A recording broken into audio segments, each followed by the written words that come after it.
कृष्ण में मेरे प्रिय भाइयों बहनों, जय यीशु। आज हम 40 काल के छठे रविवार में माता कलिसिया के साथ प्रवेश कर रहे हैं।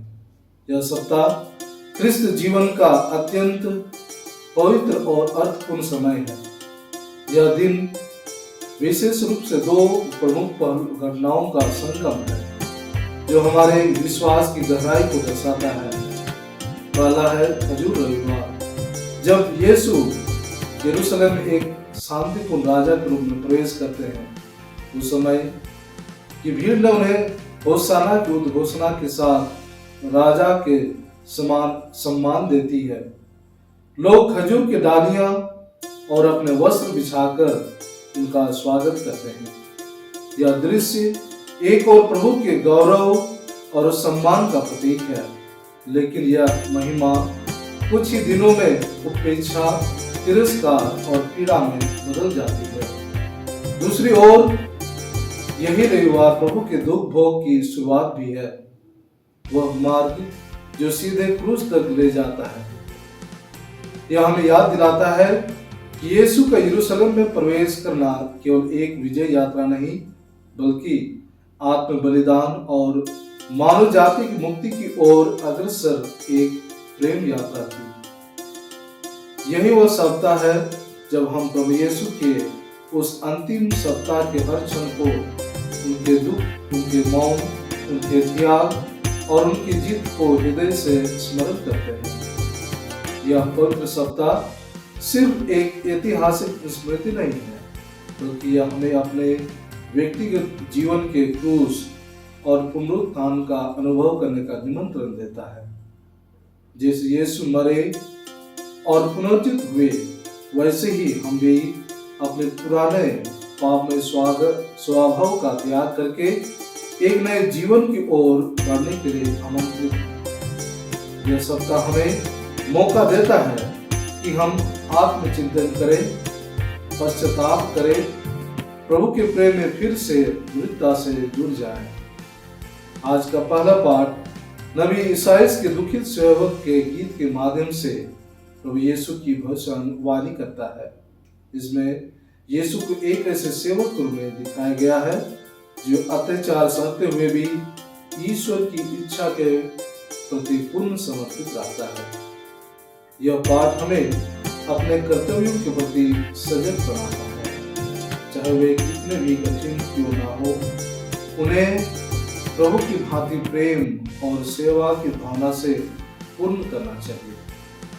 दूसरे पाठ में संत पौलुस फिलिपियों से कह रहे हैं कि यीशु मसीह ने स्वर्गीय महिमा को त्याग कर दास का रूप धारण किया और अपने आप को क्रूस की मृत्यु तक आज्ञाकारी बनाया। यही उनका प्रेम है, निस्वार्थ, त्यागमय और उदारकारी। वह हमें मृत्यु और पाप से बचाकर आनंद जीवन में प्रवेश करने का मार्ग देते हैं। आज का सुसमाचार हमें प्रभु के यरूशलेम में राजा के रूप में स्वागत और उसके बाद उनके दुख भोग के विस्तृत विवरण से परिचित कराता है। इन घटनाओं के बीच विरोधाभास हमें झकझोर देता है। वही यीशु जिसे लोगों ने राजा कहा, उसी को क्रूस दो कहकर ठुकरा दिया गया।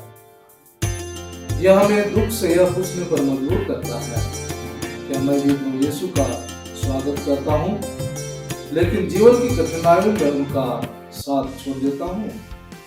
क्या मैं पेतरुस की तरह डर में उन्हें लगाता हूँ, या यूदस की तरह मोह में आकर उन्हें धोखा देता हूँ? क्या मैं पिलातुस की तरह सच्चाई को जानते हुए भी अपने स्वार्थ से उसे कुचलने देता हूँ, या फिर हेरोद की तरह प्रभु को अपमानित करके उनका मजाक बनाता हूँ? इन सवालों के उत्तर हमें अपने अंदर झांकने के लिए मजबूर करते हैं। इसलिए आइए हम कुछ गहरे और ईमानदार प्रश्नों पर मनन करें। यह आज भी प्रभु यीशु हमारे पापों और अज्ञानता को देखकर वैसे ही रोते हैं जैसे उन्होंने यरूशलेम के विनाश को देखकर रोया था। क्या हमारे जीवन में पवित्रता, दया, क्षमा, विनम्रता, आज्ञाकारिता और न्याय के गुणों को विकसित और होने दे रहे हैं। क्या हमारे विचार, वचन और कर्म ईश्वर और मनुष्य के बीच प्रेम और मेल का पुल बनते हैं या दीवार? क्या हम अपने पापों के लिए सच्चे मन से पश्चाताप करते हुए प्रभु से क्षमा मांगते हैं और उन्हें अपने हृदय में स्थान देते हैं?